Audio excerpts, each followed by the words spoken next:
নমস্কার। রাজযোগের আধ্যাত্ম প্রাণের সংযম থেকে একটি গুরুত্বপূর্ণ আলোচনা করছি। কেবল যোগীরই এই সুষুম্না উন্মুক্ত থাকে। সুষুম্না দ্বার খুলিয়া গিয়া তাহার মধ্য দিয়া স্নায়ু প্রবাহ যখন উপরে উঠিতে থাকে, তখন চিত্ত উচ্চতর ভূমিতে উঠিতে থাকে। তখন আমরা অতীন্দ্রিয় রাজ্যে চলিয়া যাই। আমাদের মন তখন অতীন্দ্রিয় জ্ঞানাতীত অবস্থা লাভ করে। তখন আমরা বুদ্ধির অতীত দেশে চলিয়া যাই, যেখানে তর্ক পৌঁছিতে পারে না। এই সুষুম্নাকে উন্মুক্ত করাই যোগীর একমাত্র উদ্দেশ্য।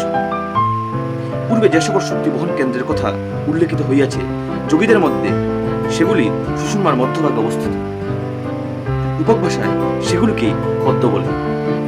সর্বনিম্নে সুষুম্নার নিম্নভাগে অবস্থিত পদ্মটির নাম প্রথম মূলাধার, তার ঊর্ধ্বে দ্বিতীয় স্বাধিষ্ঠান, তৃতীয় মণিপুর, চতুর্থ অনাহত, পঞ্চম বিশুদ্ধ, ষষ্ঠ আজ্ঞা, সর্বশেষে সপ্তম মস্তিষ্কস্থ সহস্রার বা সহস্রপদ্ম।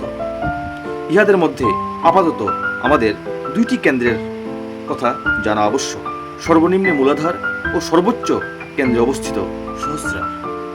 সর্বনিম্ন চক্রেই সমুদয় শক্তি অবস্থিত, আর সেই স্থান হইতে উহাকে মস্তিষ্কস্থ সর্বোচ্চ চক্রে লইয়া যাইতে হইবে।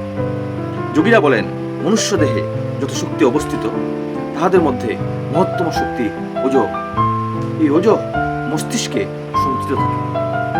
যাহার মস্তিষ্কে যে পরিমাণ ওজধাতু সঞ্চিত থাকে, সে সেই পরিমাণে বুদ্ধিমান ও আধ্যাত্মিক শক্তিতে শক্তিমান। এক ব্যক্তি অতি সুন্দর ভাব ব্যক্ত করিতেছে, কিন্তু লোক আকৃষ্ট হইতেছে না। আবার অপর ব্যক্তি যে খুব সুন্দর ভাষায় সুন্দর ভাব বলিতেছে, তাহা নয়, তবু তাহার কথায় লোকে মুগ্ধ হইতেছে। ওজঃ শক্তি শরীর হইতে বহির্গত হওয়াই এই অদ্ভুত ব্যাপার সাধন করে।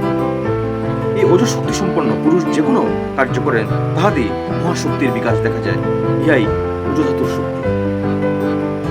সকল মানুষের ভিতরেই অল্প অধিক পরিমাণ এই ওজধাতু আছে।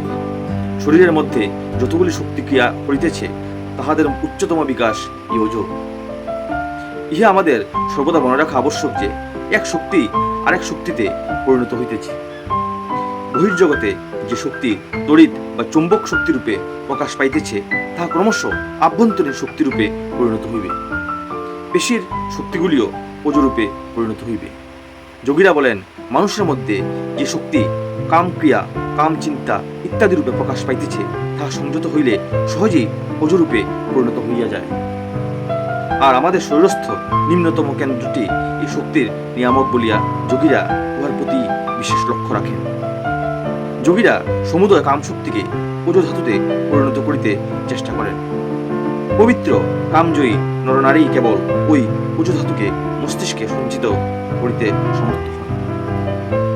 এই জন্য সর্বদেশে ব্রহ্মচর্য শ্রেষ্ঠ ধর্মরূপে পরিগণিত হইয়াছে। মানুষ সহজেই বুঝিতে পারে যে, অপবিত্র হইলে এবং ব্রহ্মচর্যের অভাবে আধ্যাত্মিক ভাব, চরিত্রবল ও মানসিক দেশ সবই চলিয়া যায়। এই কারণেই দেখিতে পাইবে, জগতে যেসব ধর্ম সম্প্রদায় হইতে বড় বড় ধর্মবীর জন্মগ্রহণ করিয়াছেন, সেই সকল সম্প্রদায়ই ব্রহ্মচর্যের উপর বিশেষ জোর দিয়াছেন। এই জন্যই বিবাহ ত্যাগী সন্ন্যাসী দলের উৎপত্তি হইয়াছে। কায় মনোবাক্যে পূর্ণ ব্রহ্মচর্য পালন করা নিতান্ত কর্তব্য। ব্রহ্মচর্য ব্যতীত রাজযোগ সাধন বড় বিপদসংকুল।